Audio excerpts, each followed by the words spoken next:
కార్తీక మాసం హిందూ సాంప్రదాయంలో అత్యంత పవిత్రమైన మాసాలలో ఒకటి. ఈ మాసానికి ఉన్న ప్రాముఖ్యత అంతా ఇంతా కాదు.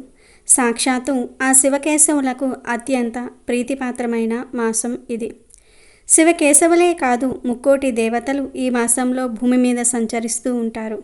అయితే ఇంతటి మహిమాన్వితమైన కార్తీక మాసంలో మనం చేసే ప్రతి పనికి ఎంతో ఫలితం వస్తుంది. మంచి పనులు చేస్తే మంచి ఫలితం వచ్చినట్లే, తెలియక చేసే పొరపాట్లకు కూడా అంతే తీవ్రమైన దుష్ప్రభావాలు ఎదుర్కోవలసి వస్తుంది. ముఖ్యంగా పుణ్యం సంపాదించుకోవడానికి ఉద్దేశించిన ఈ మాసంలో కొన్ని వస్తువులను ఇతరులకు ఇవ్వటం వల్ల పుణ్యం మాట అట్టుంచి ఉన్న సంపదను, సౌభాగ్యాన్ని చేతులారా దూరం చేసుకున్నట్టే అవుతుంది. ఆడవాళ్ళు ఈ విషయంలో చాలా జాగ్రత్తగా ఉండాలి. ఎందుకంటే ఇంటికి మహాలక్ష్మి ఆడవాళ్లే. వారి చేతుల మీదుగా కొన్ని వస్తువులు బయటికి వెళితే అది సాక్షాత్తు లక్ష్మీదేవిని ఇంటి నుండి పంపించి వేయటమే అవుతుంది. తర్వాత ఎన్ని కష్టాలు పడాలో, ఎంత దరిద్రాన్ని అనుభవించాలో ఊహకు కూడా అందదు. అందుకే కార్తీక మాసంలో ఎవరు ఎంత అడిగినా, ఎంత బ్రతిమిలాడినా ఈ రెండు వస్తువులను మాత్రం అస్సలు ఇవ్వకూడదు. ఈ వస్తువులను దానంగా కానీ, అప్పుగా కానీ, కనీసం చేబదులుగా కూడా ఇవ్వకూడదు. ఇలా ఇస్తే మీ ఇంట్లో ధనం నిలవదు, సుఖ సంతోషాలు ఉండవు. లక్ష్మీదేవి మీ ఇంటిని విడిచి వెళ్ళిపోతుంది. చివరికి అడుక్కు తినే స్టేజ్కి లేదా పరిస్థితికి వస్తుందని శాస్త్రాలు హెచ్చరిస్తూ ఉన్నాయి. మరి ఇంతకీ ఈ కార్తీక మాసంలో ఏ వస్తువులను ఎవరికి ఇవ్వకూడదు అనే విషయాన్ని ఇప్పుడు మనం ఈ వీడియోలో వివరంగా తెలుసుకుందాము. ఫ్రెండ్స్, ఫస్ట్ అయితే కామెంట్ బాక్స్లో ఓం నమః శివాయ అని కామెంట్ చేయండి. అలాగే ఈ వీడియోకి ఒక లైక్ కొట్టి మా ఛానల్ని కూడా సబ్స్క్రైబ్ చేసుకొని మాకు సపోర్ట్ చేయండి. మన పెద్దలు ఎన్నో ఆచారాలను, సాంప్రదాయాలను మనకు అందించారు. వాటి వెనుక ఎంతో శాస్త్రీయత, ఎంతో ఆధ్యాత్మిక రహస్యం దాగి ఉంటుంది. కార్తీక మాసంలో దాన ధర్మాలకు విశేషమైన ప్రాధాన్యత ఉంది. అన్నదానం, వస్త్రదానం, దీపదానం వంటివి చేయటం వల్ల అష్టైశ్వర్యాలు కలుగుతాయని శాస్త్రాలు చెప్తూ ఉన్నాయి. అయితే దానం చేయడానికి కూడా కొన్ని నియమాలు ఉన్నాయి. ఏది పడితే అది, ఎప్పుడు పడితే అప్పుడు దానం చేయకూడదు. కొన్ని వస్తువులు మన ఇంటి ఐశ్వర్యానికి, మన సౌభాగ్యానికి ప్రతీకలుగా ఉంటాయి. అటువంటి వస్తువులను మన చేతులారా ఇతరులకు ఇస్తే మన ఇంటికి రావలసిన లక్ష్మీదేవిని మనమే వద్దని పంపించినట్లు అవుతుంది. ఈ నియమం అన్ని రోజులలో పాటించవలసినదే అయినప్పటికీ కార్తీక మాసంలో దీని ప్రభావం 100 రెట్లు ఎక్కువగా ఉంటుంది. ఎందుకంటే ఈ మాసంలో దేవతలందరూ భూమి మీద సంచరిస్తూ ఉంటారు. ఈ పవిత్ర మాసంలో మనం తెలిసి కానీ తెలియక కానీ చేసే కొన్ని చిన్న పొరపాట్ల వల్ల, కొన్ని అనాలోచిత పనుల వల్ల మనం చేసిన పుణ్యమంతా నశించిపోవటం మాట అట్టుంచి తీవ్రమైన కష్ట నష్టాలను, దారిద్ర్యాన్ని మన చేతులారా కొని తెచ్చుకున్న వాళ్ళం అవుతాం. మన ఇంటి ఐశ్వర్యాన్ని, మన సౌభాగ్యాన్ని, మన ఆనందాన్ని మనమే చేతులారా నాశనం చేసుకున్నట్టు అవుతుంది. ముఖ్యంగా ఇంటికి దీపం ఇల్లాలు అంటారు. ఒక ఇంటిని ఉన్నతంగా తీర్చిదిద్దాలన్నా, అదే ఇంటిని పాతాళానికి తొక్కేయాలన్నా ఆ ఇంటి ఆడవారి చేతుల్లోనే ఉంటుంది. అందుకే ఆమెను గృహలక్ష్మి అన్నారు. ఆ ఇంటిని చక్కదిద్దే బాధ్యత, ఆ ఇంటి సిరి సంపదలను కాపాడే బాధ్యత, ఆ ఇంటి గౌరవ మర్యాదలను ఇనుమడింపజేసే బాధ్యత ఎక్కువగా ఆడవారిపైనే ఉంటుంది. కాబట్టి ఈ అత్యంత పవిత్రమైన కార్తీక మాసంలో ఆడవారు కొన్ని విషయాలలో అత్యంత జాగ్రత్తగా, అత్యంత జాగరూకతతో వ్యవహరించాలి. శాస్త్రం కొన్ని వస్తువులను మన ఇంటి ఐశ్వర్యానికి, సౌభాగ్యానికి ప్రతీకలుగా చెప్తోంది. అటువంటి వస్తువులను ఈ మాసంలో ఇతరులకు అప్పుగా కానీ, దానంగా కానీ, కనీసం చేతి బదులుగా కూడా ఇవ్వకూడదు. ఒకవేళ పొరపాటున ఈ నియమాన్ని అతిక్రమిస్తే సాక్షాత్తు శ్రీ మహాలక్ష్మీదేవి ఆ ఇంటిపై అలిగి శాశ్వతంగా ఆ గృహాన్ని విడిచి వెళ్ళిపోతుంది. ఆ ఇల్లు ధనధాన్యాలను కోల్పోయి కళావిహీనమై దారిద్ర్యంతో నిండిపోతుంది. చివరికి ఆ కుటుంబ సభ్యులు అడుగు తినే దీనస్థితికి చేరుకుంటారు. ఇది అతిశయోక్తి కాదు, అక్షర సత్యం. అందుకే ఈ పవిత్రమైన కార్తీక మాసంలో ఏ వస్తువులను ఇతరులకు ఇవ్వకూడదో, వాటిని ఇస్తే ఎటువంటి దారుణమైన పరిణామాలు సంభవిస్తాయో ప్రతి ఒక్కరూ, ముఖ్యంగా ఆడవారు తప్పనిసరిగా తెలుసుకోవాలి. మరి ఇంతకీ కార్తీక మాసంలో ఎవరికీ ఇవ్వకూడని ఆ వస్తువులు ఏమిటి అంటే, మొదటిగా ఉప్పు, లవణం. ఉప్పు సాక్షాత్తు శ్రీ మహాలక్ష్మీదేవి స్వరూపం. దేవతలు, రాక్షసులు అమృతం కోసం క్షీరసాగర మదనం చేస్తున్నప్పుడు ఆ సముద్ర గర్భం నుండి కామధేనువు, కల్పవృక్షం, ఐరావతంతో పాటు శ్రీ మహాలక్ష్మీదేవి ఉద్భవించింది. సముద్రుడి కుమార్తె కావటం వల్ల లక్ష్మీదేవికి ఉప్పు అంటే ఎనలేని ప్రీతి. ఉప్పు ఉన్న చోట ఆమె స్థిరంగా నివాసం ఉంటుంది. మన ఇంట్లో వంటగదిలో ఉప్పు డబ్బా నిండుగా ఉందంటే సాక్షాత్తు లక్ష్మీదేవి మన ఇంట్లో స్థిరంగా ఉన్నట్టే లెక్క. అందుకే మన పెద్దలు ఉప్పును ఎప్పుడూ కింద పడనివ్వకూడదు, కాళ్ళతో తొక్కకూడదు, ఉప్పును చేతికి ఇవ్వకూడదు, ఒక పాత్రలో వేసి ఇవ్వాలి అని చెప్తూ ఉంటారు. అటువంటి మహాలక్ష్మి స్వరూపమైన ఉప్పును కార్తీక మాసంలో ఇతరులకు అప్పుగా కానీ బదులుగా కానీ ఇవ్వటం మహాపాపం. అత్యంత పవిత్రమైన కార్తీక మాసంలో సాయంత్రం సంధ్యా సమయంలో కానీ లేదా పగటిపూట కూడా ఉప్పును ఎవరికీ ఇవ్వకూడదు. పక్కింటి వారు, చుట్టాలు ఎంత ఆప్తులైనా సరే వచ్చి కొంచెం ఉప్పు ఇస్తారా అని ఎంత బ్రతిమిలాడినా క్షమించండి, కార్తీక మాసంలో ఉప్పు ఇవ్వకూడదు, కావాలంటే నేను దుకాణం నుండి తెప్పించి ఇస్తాను అని మర్యాదగా చెప్పాలి. అంతేగాని మన ఇంట్లో ఉన్న లక్ష్మీ స్వరూపాన్ని, మన ఇంటి ఐశ్వర్యాన్ని మన చేతులతో వారికి ధారపోయకూడదు. అలా చేస్తే మన ఇంటి నుండి సిరి సంపదలు మెల్లమెల్లగా తరిగిపోవటం ప్రారంభమవుతాయి. ధన నష్టం కలుగుతుంది. వ్యాపారంలో నష్టాలు, ఉద్యోగంలో సమస్యలు, అనవసర ఖర్చులు పెరిగి ఆర్థిక ఇబ్బందులు చుట్టుముడతాయి. ఇక రెండవ వస్తువు నూనె. కార్తీక మాసం అంటేనే దీపాలకు ప్రసిద్ధి. ఈ మాసమంతా దీపారాధన చేయటం వల్ల సర్వ పాపాలు తొలగిపోయి ఇహలోకంలో సుఖ సంతోషాలు, పరలోకంలో ఉత్తమ గతులు లభిస్తాయి. దీపం జ్యోతి పరబ్రహ్మ స్వరూపం. ఆ దీపాన్ని వెలిగించడానికి నూనె అత్యంత అవసరం. నూనె చీకటిని ప్రారద్రోలి వెలుగులను ప్రసాదిస్తుంది. అంటే మన జీవితంలో ఉన్న అజ్ఞానం అనే చీకటిని, దారిద్ర్యం అనే చీకటిని తొలగించి జ్ఞానం అనే వెలుగును, ఐశ్వర్యం అనే వెలుగుని ఇస్తుంది. అంతేకాదు నూనె శనీశ్వరుడికి ప్రతీక.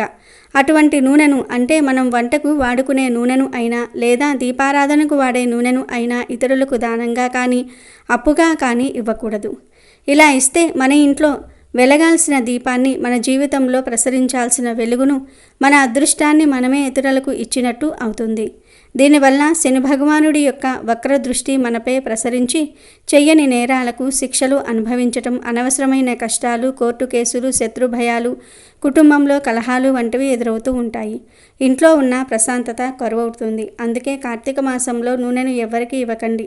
శనికి దానం చేయాలంటే కొత్త నూనె ప్యాకెట్ కొని శని ఆలయంలో దానం చేయాలి, కానీ ఇంట్లో వాడే నూనెను ఇవ్వకూడదు.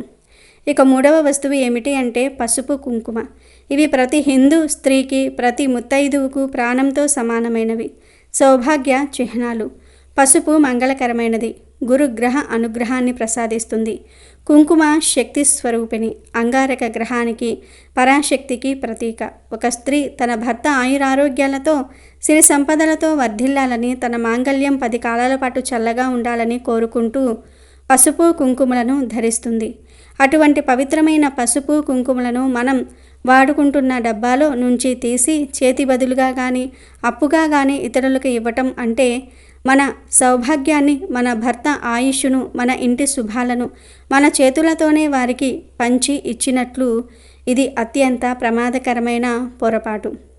పురాణాలలో సావిత్రి తన భర్త ప్రాణాలను యమధర్మరాజు నుండి సైతం వెనక్కి తెచ్చుకుంది. ఆమె పాతివ్రత్య మహిమకు, ఆమె సౌభాగ్యానికి ప్రతీకలే ఆ పసుపు కుంకుమలు. ఎవరైనా పసుపు కుంకుమలు అడిగితే కొత్త ప్యాకెట్ కొని దానం చేయవచ్చు, లేదా దేవుడి దగ్గర పెట్టి తాంబూలంలో ఇచ్చి గౌరవించవచ్చు. అంతేకాని మనం వాడుకుంటున్న డబ్బాలో నుంచి తీసి చేతిలో పెట్టడం లేదా డబ్బాతో సహా ఇవ్వటం వంటివి చేయకూడదు. ముఖ్యంగా కార్తీక మాసంలో ఈ నియమాన్ని ఖచ్చితంగా పాటించాలి. లేదంటే భార్యాభర్తల మధ్య అన్యోన్యత తగ్గి గొడవలు రావటం, భర్త ఆరోగ్యానికి, ఉద్యోగానికి, వ్యాపారానికి తీవ్రమైన సమస్యలు తలెత్తటం వంటివి జరుగుతాయి. ఇంటి సౌభాగ్యం పూర్తిగా దెబ్బతింటుంది. అలాగే ఎండుమిరపకాయలు, ఆవాలు వంటి వాటిని కూడా కార్తీక మాసంలో వేరే వారికి ఇవ్వకూడదు. మన వంటగదిలో ఇవి సాధారణ పోపు సామాన్లే కావచ్చు, కానీ ఆధ్యాత్మికంగా వీటికి ఎంతో శక్తి ఉంది. ఈ 2 వస్తువులు మన ఇంటిపై ఉన్న నరదృష్టిని, నరఘోషను, అసూయతో కూడిన చూపులను, చెడు ప్రయోగాలను తొలగించడానికి ఉపయోగిస్తారు. అందుకే వారానికి ఒక్కసారి ఉప్పు, మిరపకాయలు, ఆవాలతో ఇంటికి దిష్టి తీయాలని పెద్దలు చెప్తూ ఉంటారు. ఇవి మన ఇంటికి ఒక అదృశ్య రక్షణ కవచంలా పనిచేస్తాయి. అటువంటి శక్తివంతమైన వస్తువులను మనం ఇతరులకు ఇస్తే మన ఇంటి రక్షణ కవచాన్ని మనమే స్వయంగా తొలగించి శత్రువులకు దారి ఇచ్చినట్లుగా అవుతుంది. దీనివల్ల మన ఇంటిపైకి చెడు శక్తులు, ప్రతికూల శక్తులు సులభంగా ప్రవేశిస్తాయి.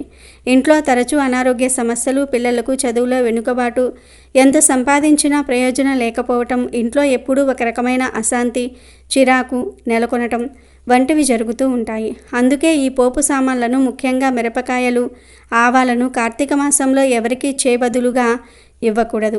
అలాగే పాలు, పెరుగును కూడా కార్తీక మాసంలో ఎవరికీ ఇవ్వకూడదు. పాలు, పెరుగు అంటే లక్ష్మీదేవి స్థానాలు. ఇవి చంద్రుడికి సంబంధించినవి. జ్యోతిష్య శాస్త్రంలో చంద్రుడు మనకారకుడు, ధనకారకుడు. మనసు యొక్క ప్రశాంతత, ధనం యొక్క ప్రవాహం రెండూ చంద్రుడి అనుగ్రహంపై ఆధారపడి ఉంటాయి. పాలు, పెరుగు పాడి పంటలకు, సిరి సంపదలకు, సమృద్ధికి చిహ్నాలు. సాక్షాత్తు క్షీరసాగరంలోనే లక్ష్మీదేవి ఉద్భవించింది.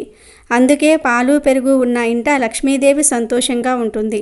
అటువంటి పాలు, పెరుగును సూర్యాస్తమయం తర్వాత కానీ, ఈ పవిత్ర కార్తీక మాసంలో ఏ సమయంలోనైనా కానీ ఇతరులకు ఇవ్వటం వల్ల మన ఇంటి ఐశ్వర్యం తరిగిపోతుంది.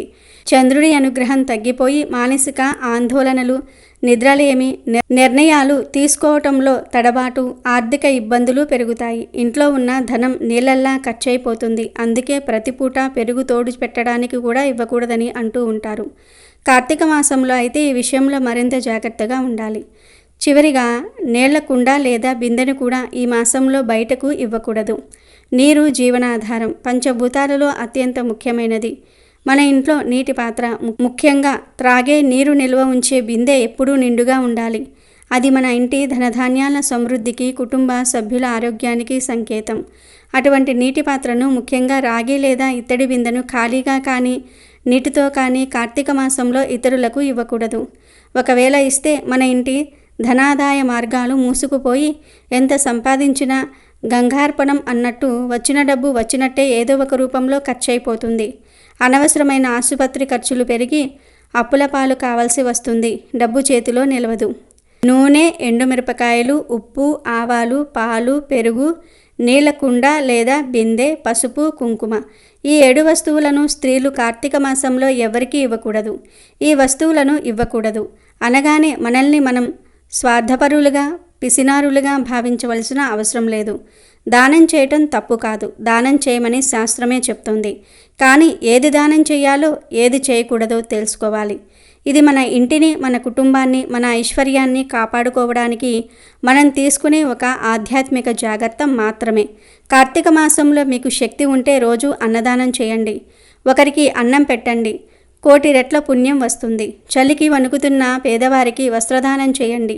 మీ కష్టాలు తొలగిపోతాయి. శివాలయంలో, విష్ణు ఆలయంలో దీపదానం చేయండి. మీ జీవితం అజ్ఞానం అనే చీకటి నుండి జ్ఞానం అనే వెలుగు వైపు పయనిస్తుంది. కానీ ఇంటి సౌభాగ్యానికి, ఐశ్వర్యానికి, గృహలక్ష్మి యొక్క ఆత్మ గౌరవానికి ప్రతీకలైన ఈ వస్తువులను మాత్రం ఎట్టి పరిస్థితుల్లోనూ ఇతరులకు అప్పుగా కానీ, చేతి బదులుగా కానీ ఇవ్వకండి. అలా ఇవ్వటం వల్ల మన ఇంటి శ్రీ మహాలక్ష్మిని మనమే అవమానించి సాగనంపిన వాళ్ళం అవుతాం. దాని ఫలితం చాలా భయంకరంగా ఉంటుంది. మొదట ధనం పోతుంది, తర్వాత ఇంట్లో ప్రశాంతత పోతుంది, ఆ తర్వాత మనుషుల మధ్య బంధాలు దెబ్బతింటాయి, ఆరోగ్యం క్షీణిస్తుంది, చివరికి అన్నీ కోల్పోయి సమాజంలో తలెత్తుకోలేని స్థితికి, అడుక్కునే దౌర్భాగ్యపు స్థితికి చేరుకునే ప్రమాదం ఉంది. ఇది భయపెట్టడానికి చెప్తున్న మాట కాదు. మన పూర్వీకులు తమ అనుభవంతో, దివ్య దృష్టితో మన మంచి కోసమే అందించిన అమూల్యమైన హెచ్చరిక. ఈ నియమాలను శ్రద్ధగా పాటించడం ద్వారా మనం మన కుటుంబాన్ని, మన ఐశ్వర్యాన్ని, మన సౌభాగ్యాన్ని కాపాడుకున్న వాళ్ళం అవుతాం. కాబట్టి ఈ కార్తీక మాసం మొత్తం ప్రతి గృహిణి ఈ నియమాలను పాటించండి. ఈ వస్తువులను ఎవరికీ ఇవ్వకుండా జాగ్రత్త పడండి.